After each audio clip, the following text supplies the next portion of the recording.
Il est mort comme un chien, il est mort comme un lâche. Le président américain Donald Trump a confirmé dans un discours dimanche matin que le chef du groupe État islamique, Abu Bakr al-Baghdadi, avait été tué durant un raid américain au nord de la Syrie. Trump a ajouté que la mort de Baghdadi était une leçon pour les terroristes présents sur la planète. Les terroristes qui oppressent et tuent des gens innocents ne vont jamais dormir sur leurs deux oreilles, car ils savent que nous les détruirons complètement. Le président américain a samedi écrit sur Twitter que quelque chose d'important venait de se produire. Il a à plusieurs reprises parlé d'al-Baghdadi comme d'un lâche et indiqué qu'il voulait publier la vidéo de l'opération américaine pour montrer à quel point al-Baghdadi était effrayé à l'approche des soldats américains. Trump a suivi l'opération depuis la salle de crise de la Maison-Blanche. Il a déclaré qu'il n'avait pas divulgué les détails de l'opération au Congrès afin d'éviter les fuites avant le raid.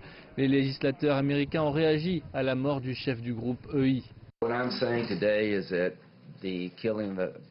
Ce que je dis aujourd'hui, c'est que la mort de Baghdadi change la donne dans la guerre contre le terrorisme.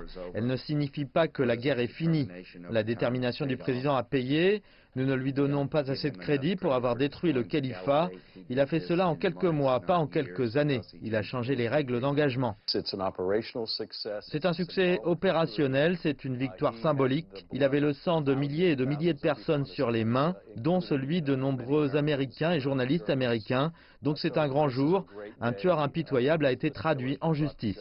La présidente de la Chambre, Nancy Pelosi, a réagi sur Twitter et déclaré « Les Américains saluent l'héroïsme, le dévouement, les compétences de notre armée et de nos professionnels des services de renseignement. La mort d'al-Baghdadi est significative, mais elle ne signifie pas la mort du groupe EI. @Real Donald Trump doit présenter au peuple américain une stratégie claire pour affronter le groupe EI. » C'est la dernière d'une série de défaites militaires pour le groupe État islamique, un groupe qui autrefois contrôlait un territoire de la taille du Royaume-Uni en Syrie et en Irak.